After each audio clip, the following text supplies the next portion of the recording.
Okay. बहुत समय पहले की बात है। एक बार पांडु पुत्र अर्जुन तपस्या करने के लिए नीलगिरी पर्वत पर जा पहुंचे। उधर पांडवों पर अनेक मुसीबतें पहले से ही आई हुई थी। द्रौपदी ने शोकाकुल होकर भगवान कृष्ण की आराधना की। उसकी भक्ति में खुश होकर भगवान कृष्ण प्रकट हुए और पूछने लगे, कहो तुम्हें क्या दुख है द्रौपदी। द्रौपदी ने हाथ जोड़कर कहा, प्रभु आप तो अंतर्यामी हैं, भला मेरा दुख आप कैसे छिपा रह सकता है। मुझे दुखों के बोझ ने बुरी तरह से पीड़ित कर दिया है। कृपया करके मुझे कोई ऐसा निवारण बताए जिससे इन दुखों से छुटकारा मिल सके। यह सुनकर भगवान कृष्ण ने मुस्कुराकर कहा, द्रौपदी तुम्हारा प्रश्न अति उत्तम है। द्रौपदी ने आग्रह पूर्वक कहा, प्रभु मेरे दुखों को दूर करने का कोई आसान निवारण बताने की कृपा कीजिए। इस पर भगवान श्री कृष्ण ने कहा, यह प्रश्न एक बार पार्वती जी ने भोलेनाथ शिव शंकर से किया था। उस समय शंकर भगवान ने पार्वती जी से करवा चौथ व्रत करने की सलाह दी थी। द्रौपदी ने उत्साह पूर्वक कहा, प्रभु वह करवा चौथ की चर्चा मुझे भी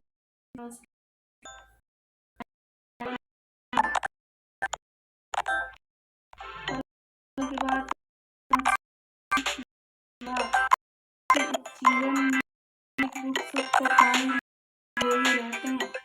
प्राणी कभी सुख में मिले कभी दुख में।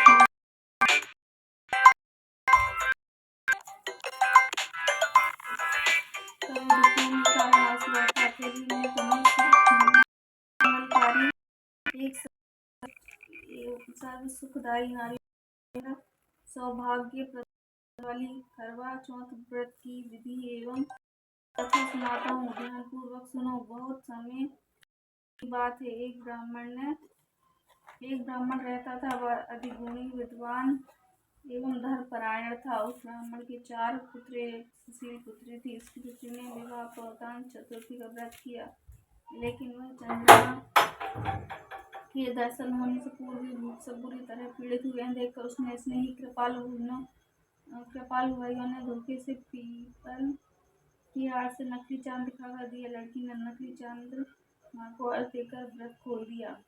व्रत खोलते ही उसके पति के प्राण को खेर उड़ गए। इससे अत्यंत दुख तो उसने अन्न जल का परित्याग कर दिया।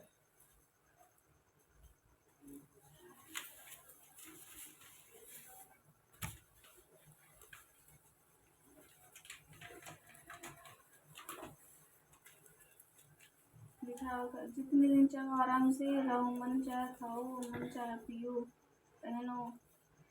एक बात याद रखना, सामने रखी नाद कभी मत खोलना। छोटी बहू सारा समय महल में आराम काटती, पर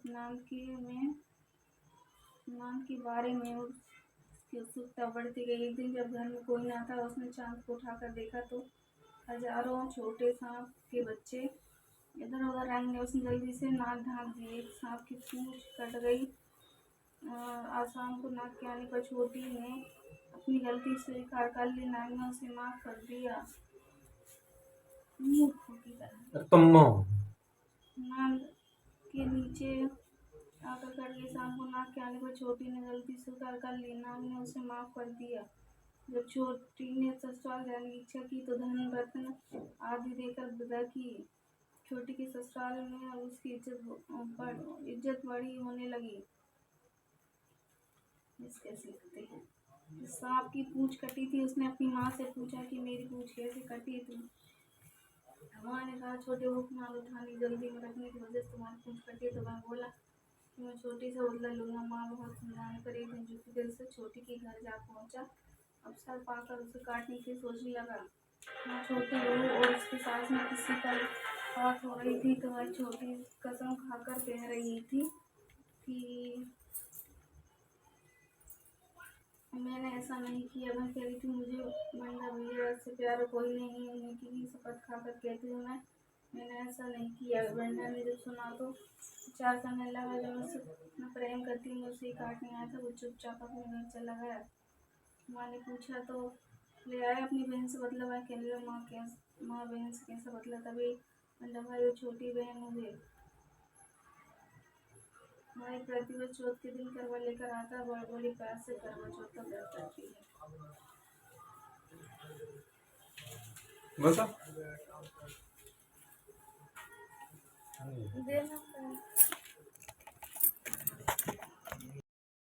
माता सभी को अखंड सुहागिन रखे। यही करवा चौथ के उपवास की सनातन महिमा है।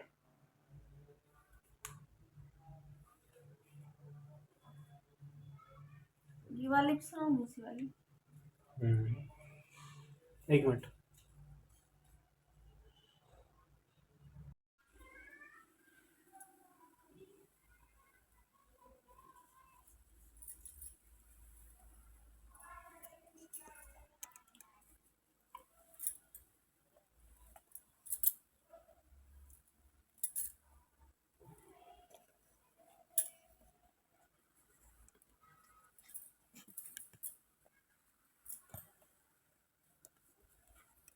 मेरे इसमें लगा रहे, फिर मैं उसमें आरती का निकालूंगी।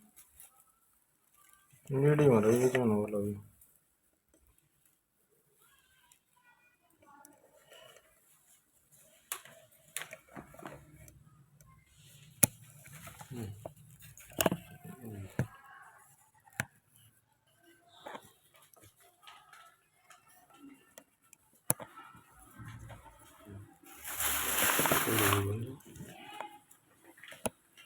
करवा चौथ की व्रत करते, ठीक है? आरती लगानी है? अभी बाद में लगाएंगे। हाँ तो जब लगानी है मुझे थोड़ा देर पहले इशारा कर देना। ठीक है, बोलो। हाँ वैसे तो वो चल ही रही है वो वीडियो। ठीक। करवा चौथ व्रत कथा, साहूकार की पुत्री की कथा। अत्यंत प्राचीन काल की बात है। किसी शहर में एक साहूकार रहता था। उसके 7 पुत्र, एक पुत्री थी। सातों भाई व बहन एक साथ बैठकर भोजन करते थे। एक दिन कार्तिक की चौथ का व्रत आया तो भाई बोला कि बहन आओ भोजन करें। बहन बोली कि आज करवा चौथ का व्रत है, चंद्रमा उदय होने पर ही खाऊंगी। तब भाइयों ने सोचा चंद्रमा उदय होने तक बहन भूखी रहेगी, तो एक भाई ने दीपक जलाया, दूसरे ने चल्ली लेकर उसे ढका और नकली चंद्रमा दिखाकर बहन से कहने लगी कि चल चंद्रमा उदय हो गया है, अर्घ दे ले। बहन अपनी भाभीयों से कहने लगी कि चलो अर्घ दे। तो भाभियाँ बोली तुम्हारा चंद्रमा उदय होगा, चंद्रमा तो रात्रि में उदय होगा। बहन ने जब अकेले ही अर्घ दे दिया और खाने लगी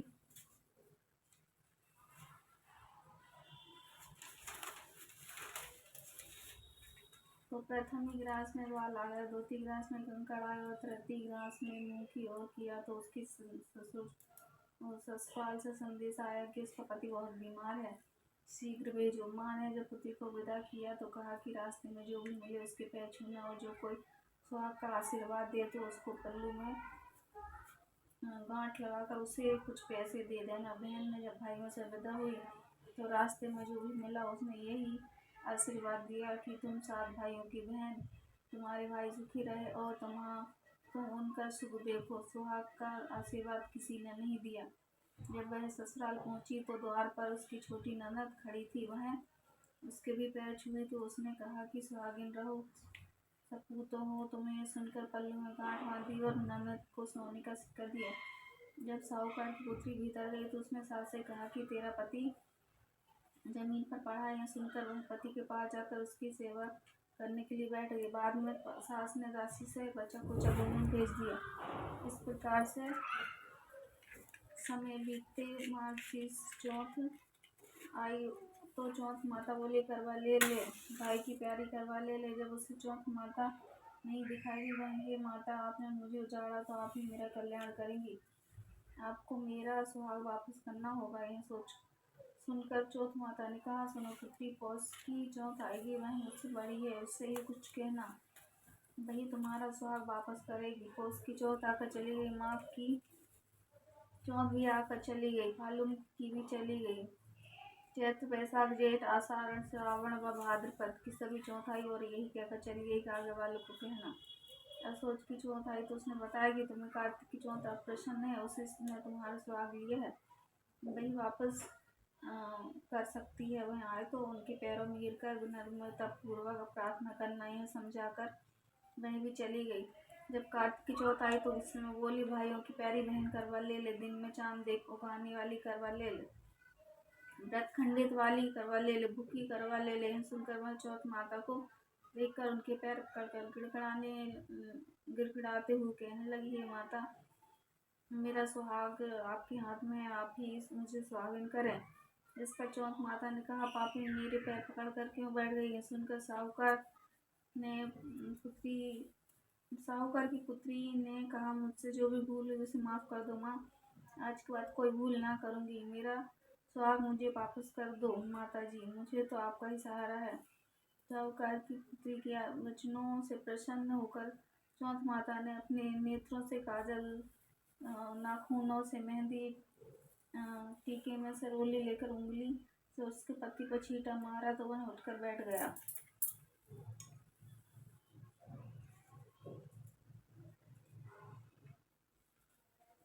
कहने लगा, आज तो मैं बहुत सोया, किसी ने जगाया तक नहीं। इस पर उसकी पत्नी ने कहा, क्या सोए, मुझे तो 12 मास हो गए, अब जाकर चौथ माता ने मेरा सुहाग वापस किया है।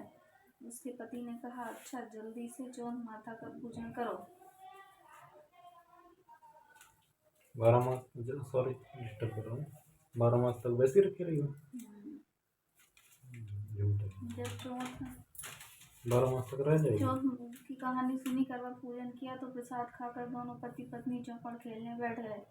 नीचे दासी आई, उसने दोनों के पास से चौपड़ खेल करते देखा तो उसने उंगली सास को जाकर करते देखा तो उसने सास को जाकर खबर सुनाई। तभी से सभी गांव में चर्चा फैल गई कि सभी सुहागिन नारियां करवा चौथ का व्रत करें तो उनका सुहाग अखंड रहेगा।